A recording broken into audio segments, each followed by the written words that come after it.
back to Giving You More Than Numbers, the CAS Business Podcast. I'm Paul Barnes, and today we're finishing season 2 with something every business owner wrestles with: decisions. Not spreadsheets, not theory, just decisions. Because the numbers inform you, but judgment moves you. Today I'm joined by John Moore from Fruition Accountancy and Andy Horvath from Horvath Accountants, and we're talking about making decisions without perfect information, when gut instinct helps and when it lies, the real cost of delaying hard choices, and how to review decisions without beating yourself up. Welcome, gents. Thank you, John, Andy, for giving up your time. It's probably a little bit of a curveball for us as accountants and bookkeepers to deal with the imperfect world. We like things perfect. So I suppose the first place to start with all of this is, do business owners ever really have all the information they want to make decisions? I think that's an easy answer, Paul. Never. I think it's like, can you give me the 6 numbers for the lottery, please? Yeah. And the thing is that perfect information changes all the time. Yeah. So what's right in 1 minute is not right the next minute. And with changes in legislation, with changes that happen around the world, political things that happen, everything changes. Yeah. And therefore the perfect information, and if anyone waits for that, surely, no. The answer's no, unless you disagree. No, I totally agree with you. I agree with you, John, because I think if we lived in a perfect world, fine, but we will never, ever have that perfect information. It's like reaching that pot of gold at the end of the rainbow. Yeah, so I think for us as advisors in all of our own worlds with our own clients, forecasts are useful, but they are just that. They're a forecast, they're an estimate, and they're not a guarantee. But I guess where we're trying to go is give people that informed decision as best as we can. But that issue around market instability, market changes, how easy do you find that then to pivot and talk your clients through pivoting and changing and reviewing where they're still not sure? I think I'd say to that is, well, first of all, already said, changes are happening all the time. It's about how regularly you see your clients is a starting point. Yeah. Because if you haven't got a relationship with the client, and certainly as accountants, historically, there has been that problem where you only see somebody maybe once or twice a year, and therefore we can't possibly help them on that. Yeah. If you see them on a regular basis and you've got a good relationship with them, I like to think I could have a conversation with people and say, well, yeah, I can see what you're trying to do, but actually maybe you should be looking at a slightly different, this has changed or that's changed. Yeah. Where do you want to go? But it is hard. A lot of people won't move. They're kind of thinking, it's the way I've always done it. Yeah. So that's quite hard. I think, John, as well as that, is you're quite right. For us to give benefit to the client, is you got to know your client. Yeah. And as well as that, like John and I, we sort of specialise in certain niches, and therefore we can come with a more professional approach and views to the client with better advice. Yeah, I think there's that piece, isn't there, just around actually, whilst the insights that someone's asking for might not be readily available for them, invariably with the varied client banks and bases that you work with, somebody else is either a little bit further along on that journey and has been able to make some decisions that then make switching that into the client's current situation a little bit easier. But what level of information do we go is enough to help people decide? Well, there's not a number. Well, you could say there's a number. I think as a general rule, you need to be able to at least, I think as advisors, we need to at least understand what our clients do. Yeah. We need to understand their family situations. We need to understand their vision for the future, where they want to get to, all of that type of thing. And with that, if we've got that as a background, so I guess the answer is, if you know the client, you can probably get away with only having, say, 70 or 80% of the information you'd need to give the perfect answer. If it's a brand new client or somebody you do not know at all, there is a danger that you could advise and then find out later that actually there's something you didn't know about and actually the advice you've given is really bad. Yeah. So I've given you two answers there, depending on how. It goes back to how well you know the client. Yeah. Yeah. And I think it's like an IFA. It's understanding your client and going through the questionnaire. And I think as accountants, we can go and ask the questions that we think are pertinent. Yeah. And from there, but I think as accountants, we'll always be able to do maybe some projections, cash flow, and give at least a bit of comfort to the client. Because at the end of the day, it's their decision.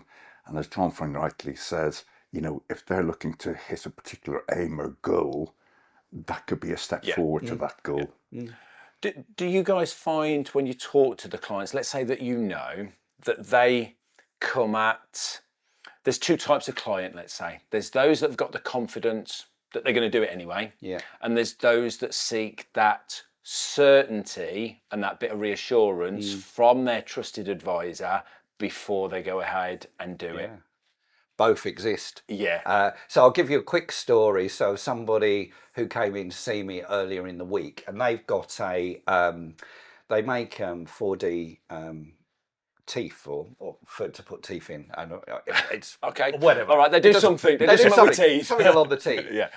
But he's got a couple of other business opportunities, which he came to see us before those business opportunities come up, because he wants our advice and our direction for where he wants to go. Yeah. Great client, because he's come to us at the right time. And to the point where we've told him to put one of these businesses on hold and said, actually, it doesn't fit with your profile and what you want to do.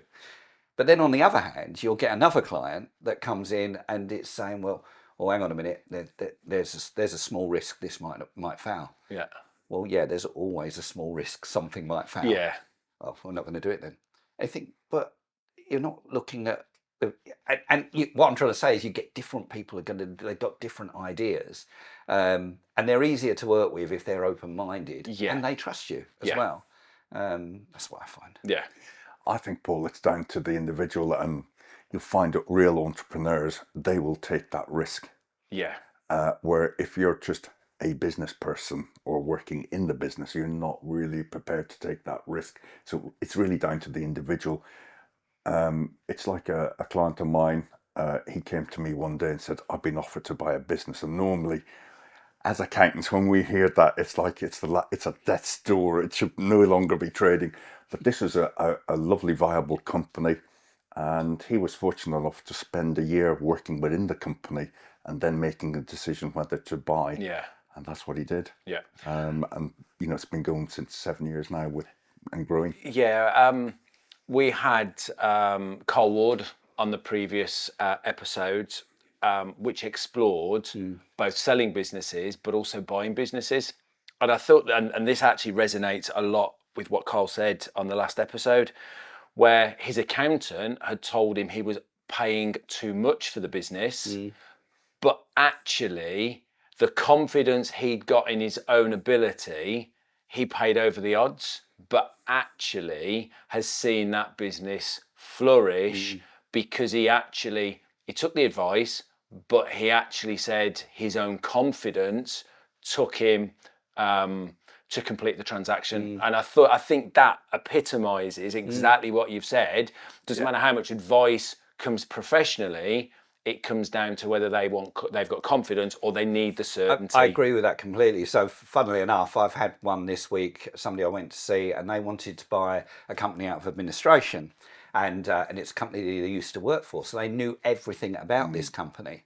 Okay, and we knew it was, we got hold of the administrators, we won't name names, but we got hold of the administrators, and I talked it through with him, and he goes, what do you think I should offer? So I came up with a number, and I said, well, I think this is looking good. He goes, oh, and his wife said, oh, that's the number I was thinking as well. I'm thinking, oh, yeah. Anyway, cut a long story short, we went through the whole process, and the bids had to be in by 5 o'clock on Monday, funnily enough. Yeah. And anyway, I said, how did it go? He goes, yeah, I put the bid in. And I said, send me the paperwork. And he put in double what we were talking about. And that comes down because he knew the business because he used to work there. Yeah. And so a bit like what Carl said, okay, if you know the business and you're confident in your own skill set, go for it. However, on the other hand, if it's something, certainly when you're buying out of administration, you don't really know what you're buying.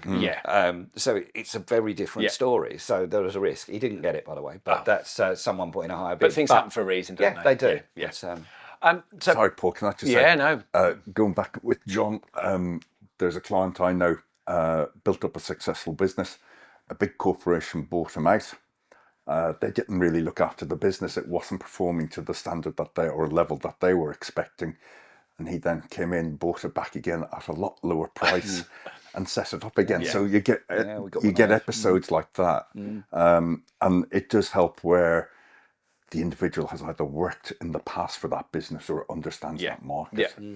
And I think just to wrap up this first part of this episode around making those decisions without perfect information, do you and have you encountered clients that almost get into analysis paralysis because they want to know finite detail before they make a decision? Yeah. Again, it's crazy. When we start talking like this, you just think of example after example. And that's great because actually the viewers, I think it becomes more tangible when they can relate it back to something. No, but we had this guy, and so the client, they were interested in buying our client, and right at a very early level, there was, I think it was about 10 pages of questions. Thinking it, and this is before it even started. And I immediately said, this guy's going to be a time waster, because if he's asking all these questions, and it wasn't the biggest business in the world, okay, no chance. I said, just let it go, because you're going to be wasting your time and their time. They're clearly not serious. They're just trying to get as much information out of you as possible. Yeah. But you have to know your clients to be able to do this kind of thing. That's it. That's it. So The go thing on, is, Andy. Paul, as well as that, is if you overanalyze, you'll then do nothing. And because you're so fogged up, your mind is so fogged up that you just can't have a clear vision. And therefore, you just have to, you do need analysis, because that's part of the process to be able to, if you want to go ahead and purchase or not. It's the opposite extreme, isn't it, of that actual confidence that either you may not know the business, but you might know how to buy and sell, or you might know the clients that it works for and actually have a little bit of an in. So yeah, we absolutely get that. So those that don't want that analysis paralysis, or they don't really want to go finite detail, they're not those detail driven people, we're going to just touch on those. And we've all had them that come to you with gut instinct. And actually, I think it'd be really good to get out your opinion as accountants, where you've got those clients coming to you with, I think it's going to be all right, and my gut's telling me, and how you help take that gut feel and help them either trust or kick that gut feeling back into touch. Andy? I had one client that was apparently a friend wanted to sell a pub, and I looked at the figures and I said, no, I wouldn't even go near it. And with the hospitality trade as it is, it just wasn't a viable prospect. And I just said, look, just don't do it. The figures were there; they weren't looking great. And I said to him, what is your plan? How are you going to improve your turnover? And he said, I've tried it, but I can't think of anything. And in the end, he walked away. And about a year later, he came back and said, thanks very much, because the business has folded. I mean, that gut piece is I still think it's valuable. I still think it has a place. So I'd say I think gut is important if you know your subject. Yes. And I think it's when we're making decisions as business owners, I think, and we're all business owners, when you're making a decision, I think if you know the structure of everything you're doing, and you've been involved in these kind of things before, your gut will often tell you the truth. Yes. It's when you start to do something that is completely unrelated, that you've had no experience in whatsoever, a bit like your example there, where I don't know if they've run they run it before, got no clue whatsoever. And that's where, as advisors, we have to come in and ask the questions that they've not asked themselves. And I think we'd probably both be able to say numerous times, and yourself, Paul, numerous times where we've actually had situations where they've come really excited about this great opportunity, and you literally said, right, okay, this is great, it looks good, and they'll often have been on to AI and they've got a Yeah, nice little thing yeah. and they've shown it on. So, oh yeah, this is great. And then we just ask a little sensitive. So have you thought about this? Yeah. Oh no, I didn't think of that one. No, okay. And then before you know it, there's 5, 6 things. It's not really viable, is it really? And that's where we have to come in as advisors. So their gut is not telling them the answer. Yeah, it's a horrible thing, isn't it? Because you almost put the fire out that they've come in with. Yes. But it's the right thing to do at the right time. I think, Paul, I look back and it's like us as human beings when we're buying a house. You know, you walk into a house and someone will give you a feeling and say, yeah, this is the one, and others thinking, no. And I think it's something along those lines as well. Yeah, I think some of the things that we've heard, having had conversations with accountants, or when we've been appointed as a bookkeeper for somebody that's just acquired a business, and you do that little bit of a fact find, what and why and how, and actually some of them said, I just got a gut feel for the staff that are in the business already. And I found that really important, because actually it's not necessarily a gut feeling for the numbers or for the brand. There's a little bit more wider that I found some people go, well, I did it because the numbers weren't great, but I knew the team, or I knew their clients that they were working with and what their behaviour was like. And I sometimes think that plays a big part in lots of people when they look at buying a business. I think we've alluded to it so far. A lot of gut tends to come back to the numbers. Are the numbers going to stack up? Or what if this happens? But it's always, well, if I lose a client or gain a client. But actually sometimes it's those periphery things. I go further than that. I think the numbers are actually quite minor. In the reality, if you're buying a business, yes, the numbers have got to stack up, or they've got to at least look good. But actually, you've got to investigate the whole of what you're looking at. And I think you're spot on. The team are the key. And I think in every business that I'm involved with, team come number one. People. Perfect. We're a people world. Yeah. If the people don't work, if I come into your business, Paul, and I don't like you, okay, it ain't going to work. No. I don't care how good the numbers are. Yeah. It isn't going to work. Absolutely. And that's the I mean, reality. John, the classic is Virgin. Richard Branson builds up a really good team. They know each other really well, know how each other work.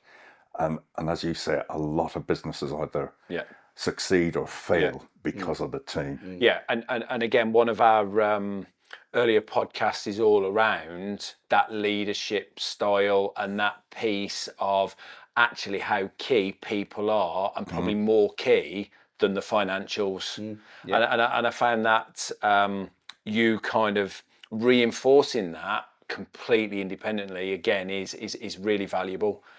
So, Paul, the things with the analysis, I think where as accountants we can help is sort of say, yeah, we're interested in the business. Let's see how much it is, and then work through and say, yeah, what do we need to achieve to be able to afford the repayments and various other things. Yeah. So the positive gut feel is brilliant, but I'm just going to pick up on some where the gut potentially lies to us, and actually thinking about where, in your experience, does the gut lie?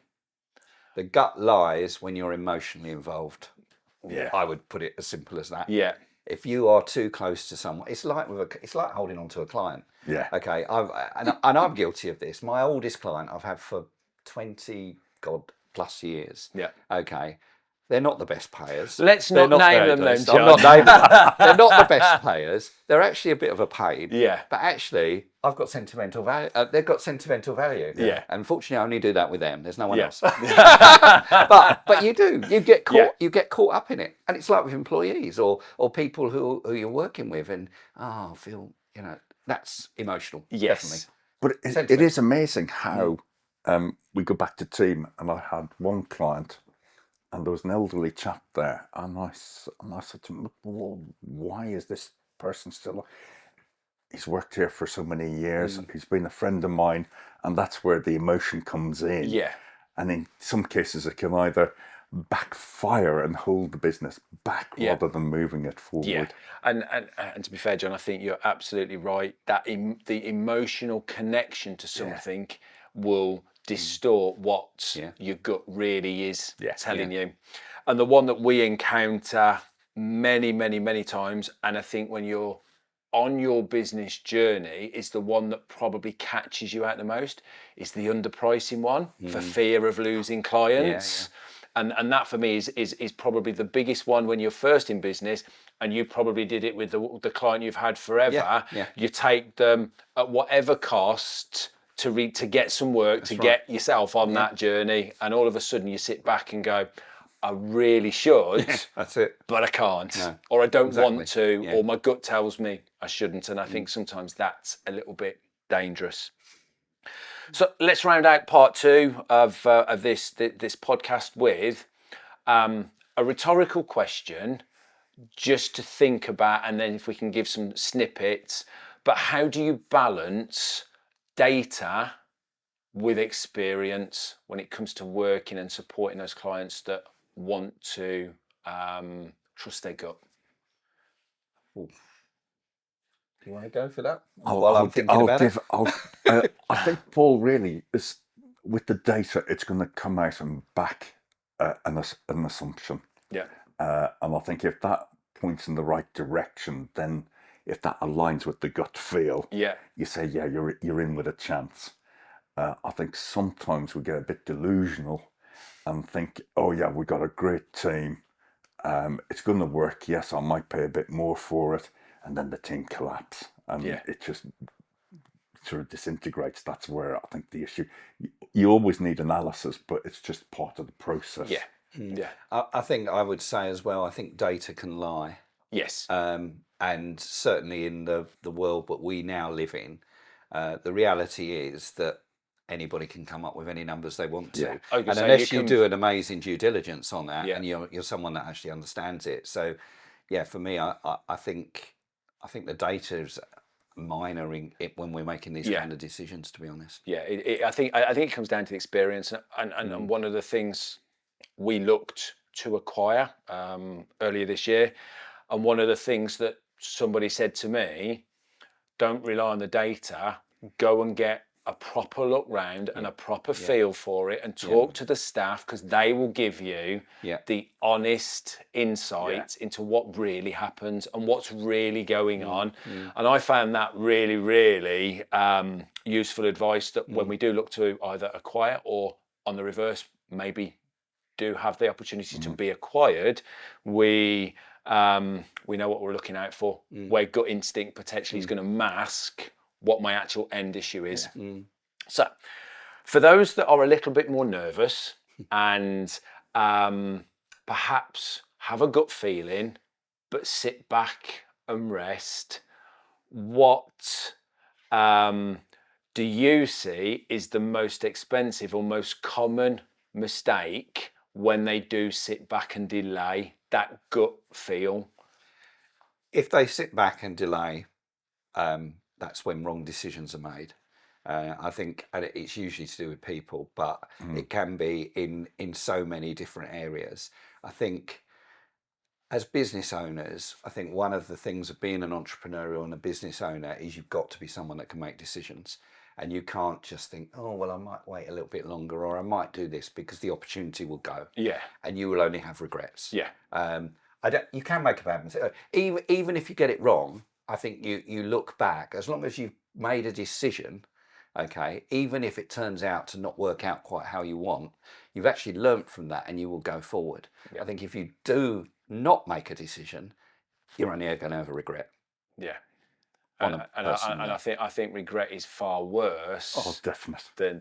Than anything. We only live once, and that opportunity will never come up again.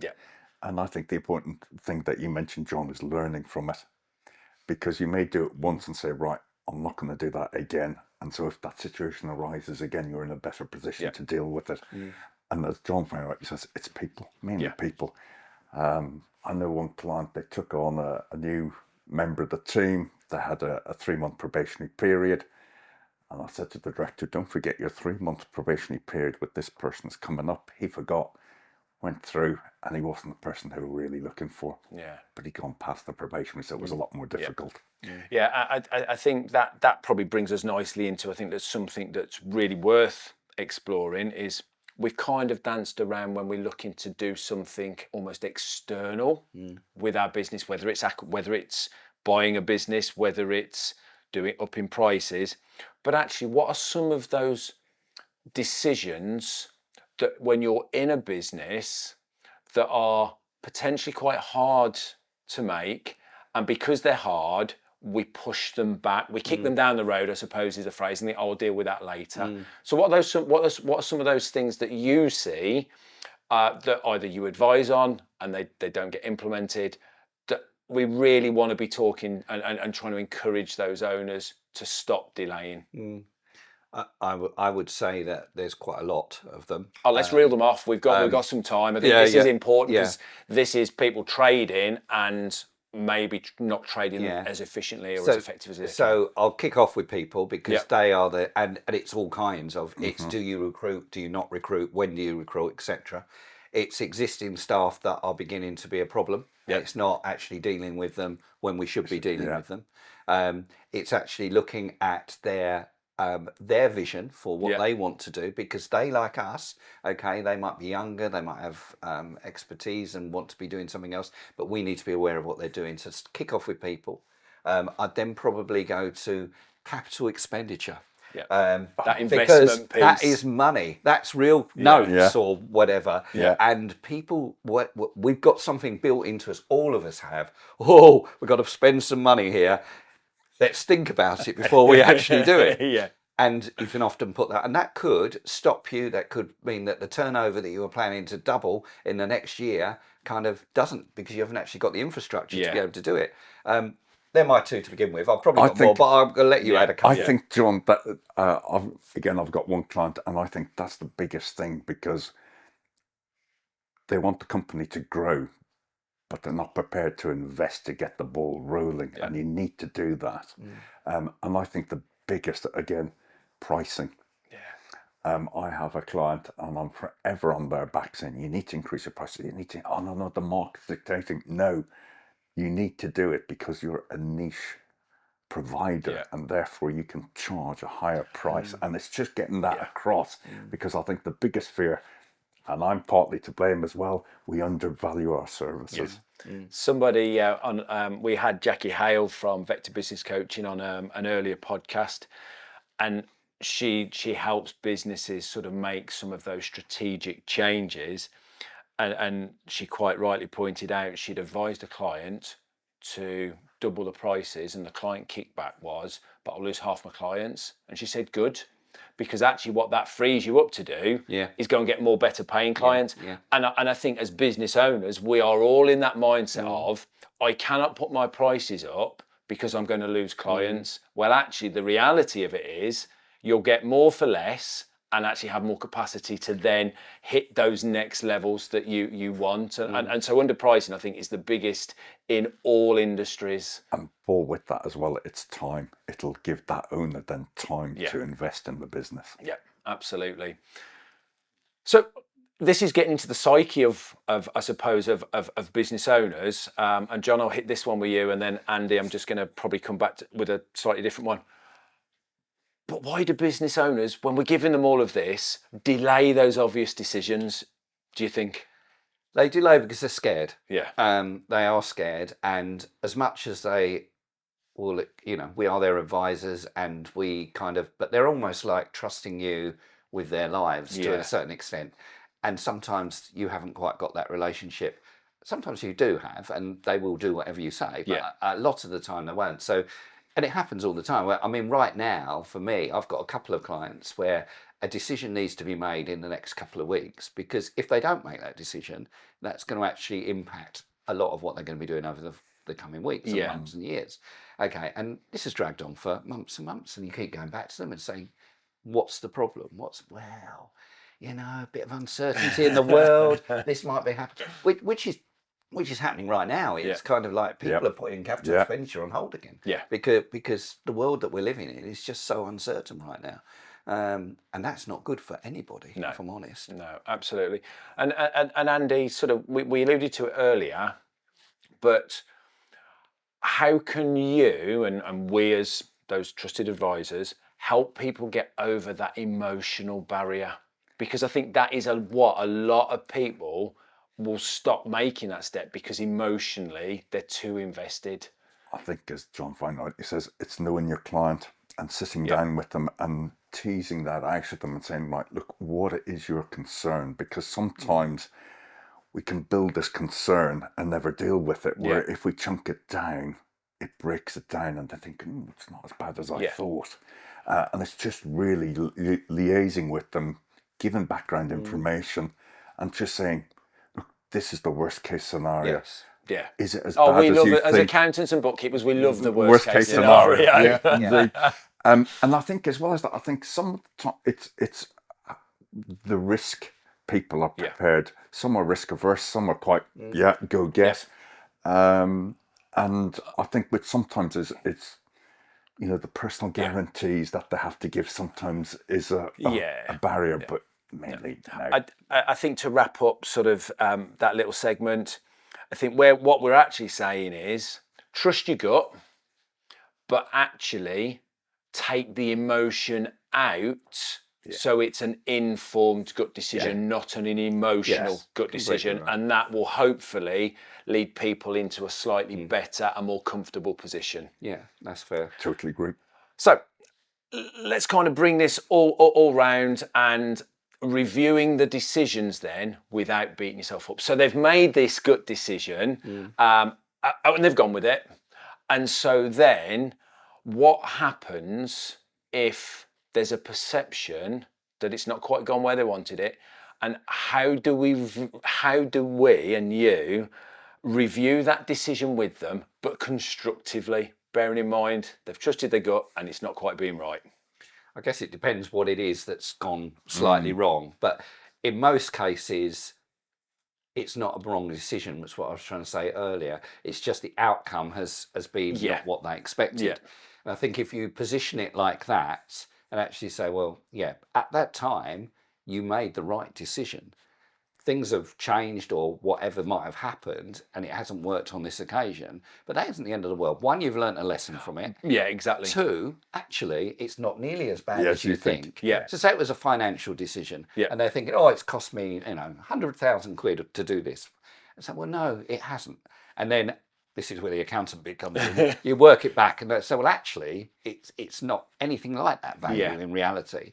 And that sometimes gives them a bit of reassurance. And I said, but now you're here, okay, you've got options to do other things which could make that, although it looks like a bad decision, actually going forward, that could be really good because you've moved to a different place. It's like that. It's like I was saying, when you say you want to grow a business from 1 to 5 million, okay, it's not, it's, and that's really important for people to know because there's always going to be things that happen, whether it's a world crisis, whether it's a change in the tax laws, whether it's a employment changes, whether it's to do with there's just so many different things. So many variables, isn't there? And the thing is, John, we know business is never an ideal world. There's always variables being chucked in there and issues, and yes, okay, it may take longer than you anticipated, but you're going to get there. It's not going to be a straight course. That's what I'm saying. And I guess at this point in our world, our life and whatever, with the AI technology that is coming out and it's changing every single day. So a decision that you're going to make today will not be the same as a decision you make in December, for example, because actually we'll be in a completely different place. And that is nothing to do with your business. That's nothing to do with anything you've done. That's external things that have moved on. And I think it's the external factors. That's what it boils down to. I don't. If it turns out that it's wrong or you feel it's wrong, we've just got to tell them, look, you haven't. Don't beat yourself up. Don't beat yourself up. That's it. I think you hit it in pretty much the first paragraph. It's about learning from that because some of that learning is going to help make and inform future decisions. But some of that learning is actually, it just wasn't the right time. It exactly is. I think one of the things then that I think is really important to look at is actually separating what the outcome is from what the process to get there was. Because that for me the outcomes, we have an element of control, but we've got more control of the process to get there. Yes. And I think that's the piece that business owners often forget. Yeah. The outcome is the bit that is the least controllable, That's right. but how we get there is the key part. And if we can understand that and what we've done with the gut feel, with the analysis, with the data, all of that actually is going to help us get where we want to be. You've both had entrepreneurs, and I'm going to call them that because it's probably those people that are more likely to take those calculated risks. How do you, if it's needed, support them in building resilience? I would go back to something I said earlier, because building resilience with a client, getting to know that client, spending time with that client, actually being prepared to have lots of time with them. You know, you've got to be, you almost like, I'm not saying they're your best friend, but you kind of work with them all the way down. Because if you get to a point where you can see what's happening in real time, you can then say, hang on a minute, okay, actually this might not be the right thing to do right now. Yes, it's good for the future or whatever, but it's not right now. But as advisors, I think it's really important that we are on top of that with the clients, and that's when they trust us. And they say, and the number of clients that I've got, I'm very fortunate that will say to me, you know, we trust what you say, John, because actually we can see you've got history, we can see the decisions you made, experience for other people, and we know that it's going to work out, and that's why we're prepared to pay for your services, prepared to work with you, because we will know that at the end of the day we'll get to where we want to get. And I think that's probably the key to it all. John, I think it's the client relationship, and you can speak honestly with them rather than just sort of trying to be on their good side. Is being honest, and they respect your honesty. I used to sit as a chair of governors at one of the local schools, and the biggest thing was being that critical friend. And I use that quite a lot now. Is I'm not here to say you can or you can't. I'm here to be that critical friend that will challenge, and then actually, if that challenge provokes an additional layer of thought, job done. But how then? So we've got those relationships with those clients that trust us, and we've built, and because of that, we've got that resilience. How do you then handle those clients that make poor judgment calls without going, "I told you so"? Because I think that's harder. I think it's a review, really, Paul, to go through the, you know, where it started to where they are now, and just see where maybe the fault lies or the issue that occurred. Because as we all know, and we spoke about this, you know, it's a zigzag. It's not a straight line, and it's just pointing out. I'm just thinking now of a client. He sold a business, wanted to set something up, and he wanted to do online retail. And I can remember him saying, look, for the first 5 years, you're not going to make any money at all. You'll have to invest money in it. And he said, yeah, fully understand that. He went ahead, and now it's mushrooming. The profits are going exponential. But he knew from the start that it's not going to be in 2 years, 3 years. He's going to get payback. It's a bit further down the road. The other thing specifically to your question that I would say is it's about making them realise that they've maybe not done what they should have done. So when I'm talking to them, I'll talk very generally in a way that gets it out of them. So they say, yeah, we probably got that wrong. And they say it, you don't say it, and they don't even realise that you've kind of got it out. That's a way of never beat yourself up, because it's not our fault, but they shouldn't be beating themselves up either. And you say, look, don't worry. Okay, it hasn't gone quite as you planned. And then I say, oh, yeah, you did tell me. So that's not the point. That isn't the point. The point is what we do next. And I think that's key. Absolutely. The thing is, John, as you found right to say, it's not point scoring. You're just there to try and help them. understand where did the issue lie. Right, okay, well, what can we do now to move forward and sort that issue out? I mean, we want, I'm sure all three of us, we want all of our clients to be successful. Correct. But we really are not interested in seeing failure. No, I no. mein, that's just not. It's not in anyone's interest, No, is it? That's the last thing we want. Yeah. I think just to before I hit you with two final questions as part of this this last episode in the series, you've both hinted that actually as accountants it's more about creating a culture for your clients to be comfortable and relaxed enough to trust and share you guys.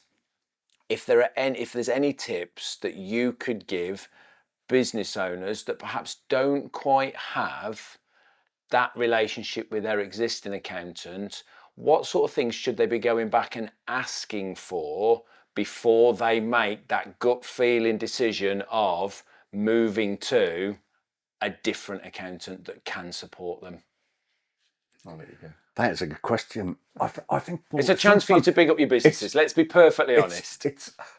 We get this, and it's like people are scared to go to the accountant, and I think both John and I are of the ilk, and you, is where we say, look, no matter what, just come and speak to us. Yeah. Doesn't matter if you consider it a mistake or whatever, but just speak to us. Because I mean, I hear some clients, and they just dread seeing the accountant, and you're thinking, no, that should not be the experience. Not the relationship to have. And I think it's just having an open and honest relationship that you can air your views, the accountant can respond and say, look, have you thought of this? What about this? What about this? And I think that's where it works. It's having that relationship. If you don't have that relationship, it's not going to work. And I would say very similarly, certainly when we have prospect clients and things like that. So they're people that come. The fact that they're coming to speak to us in the first place is a starting point. Yeah. But often they are scared. And they're thinking, well, I've been with them for 50 years, exaggerating maybe a little, but I can't possibly move. But I would say to them, well, it's your call at the end of the day. However, I'm going to give you some ideas of things that you should be looking at. It's almost like giving free advice, but it's not, because 9 times out of 10, at the end of that, they'll say, oh. And then I can say to them, and actually it's really easy to change accountants. Yes. Okay, we do all the work for you. Yeah. Okay. So you don't actually have to do anything. I mean, it's polite, but I think, John, that's the biggest barrier sometimes, because they think it's a real nightmare and it's going to take months and months and months to, but it's not. No. You just, if you can explain the process and you go, oh, is that all right? Yeah. It's not as difficult. It's just what they perceive. Yeah. But I think certainly for me, it's putting across that. And what our emphasis is and what we do, we're beyond the numbers, because what we do is, yes, we obviously do numbers because we're accountants, but actually the key part, the added value part, is what we're selling, and it is going to become bigger and bigger, and it's really important that we can actually. And I think, oh, my accountant's never told me that. Yeah. Well, I don't know what to say to that, but they come out and they've got a fluffy feel and think, oh, actually, I think it's going to work. Because I think, John, it's down to the firm, because you get some that will just churn out management accounts and say, oh, there's your accounts for February. You made a profit, great, and that's it. Yeah. Where most likely with all of us here, we would say, all right, your turnover is slightly down, or this cost is slightly increased, or number of customers or orders has dropped. We'd look a bit more into it. And so that at least the client can then plan. It's cause, I think, it's that ability to go and help them with what was the cause, not just what is the outcome. Yeah, it's just not, there's a set of figures. Thanks very much. Bye-bye. Exactly that. Right, we're going to close off with a couple of questions, completely off the wall. So this is going to put you a little bit on the spot. And I think we'll go with you first, John. Okay. What's one decision area where owners hesitate for too long? I would say just one. Just the one. I would say we don't hire staff quick enough. Okay. I should, say, probably. I think certainly when you're a newish business and you're recruiting for the first time, you delay too long. and actually what you're doing there is putting your pressure on everybody else that's kind of in that organisation. Okay, whereas if you hire earlier, okay, it gives you more capacity to. So I'd say probably that would be my one. Great stuff. And the thing is, John, with that is you're building the stress for the owner, and then they're making the wrong decision because they're under the pressure. Yes, very true. And then Andy, for you, what's the one financial signal that tells you there is an action overdue? Oh, gee, I know this is a bit of a cliche, but profitability. Okay. Because that has so many variables in there, and it could be either there's expenses there that they are incurring that they shouldn't, or else their pricing model is wrong. Yeah, no, brilliant. So actually going and looking at that P&L. It's a very basic, but Yeah, that's great. Thank you. That brings an end to season 2 of Giving You More Than Numbers. Huge thanks to John and Andy for helping us finish the season where numbers and judgment meet. Season 2 has been about clarity, control, people, pressure, well-being, exit and decisions. Because running a business isn't just about accounts, it's about leadership. If this season has helped you think differently, please like, subscribe and leave us a review. It genuinely helps other business owners find the podcast.